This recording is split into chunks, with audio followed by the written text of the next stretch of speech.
Israeli সেনাবাহিনী গাজার ৩টি এলাকায় প্রতিদিন নির্দিষ্ট সময়ের জন্য সামরিক অভিযান স্থগিত রাখার ঘোষণা দিয়েছে। সকাল ১০টা থেকে রাত ৮টা পর্যন্ত এই সামরিক বিরতি কার্যকর থাকবে।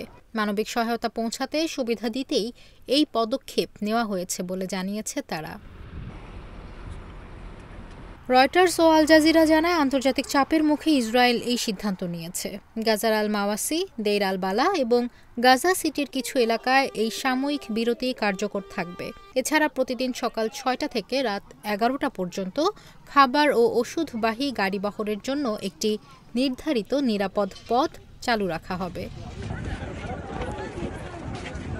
এদিকে মিশরের সরকারি টেলিভিশন জানায়, রোববার থেকে রাফা সীমান্ত দিয়ে গাজায় ত্রাণ পাঠানো শুরু হয়েছে। এর আগে ইসরায়েল আকাশপথে ত্রাণ ফেলার উদ্যোগও নেয়।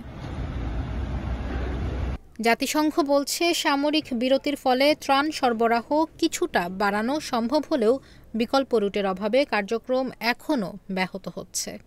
UNRWA must cease its operations and evacuate all premises it operates in Jerusalem. মানবিক সংকট এখন চরমে। গাজার স্বাস্থ্য মন্ত্রণালয়ের তথ্য অনুযায়ী অপুষ্টিজনিত কারণে এখন পর্যন্ত ১২৭ জনের মৃত্যু হয়েছে, যাদের মধ্যে ৮৫ জনই শিশু। ইসরায়েল দাবি করেছে গাজায় ত্রাণ আছে, বরং জাতিসংঘ সঠিকভাবে তা বিতরণে ব্যর্থ হচ্ছে। তবে জাতিসংঘ বলছে, ইসরায়েলের নানা বিধি নিষেধের মধ্যেও তারা সর্বোচ্চ চেষ্টা চালিয়ে যাচ্ছে।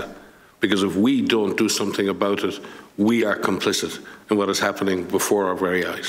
উল্লেখ্য, ২০২৩ সালের ৭ অক্টোবর থেকে চলমান ইসরায়েলি আগ্রাসনে এখন পর্যন্ত গাজায় প্রায় ৬০,০০০ মানুষ নিহত হয়েছেন, যাদের অধিকাংশই বেসামরিক নাগরিক।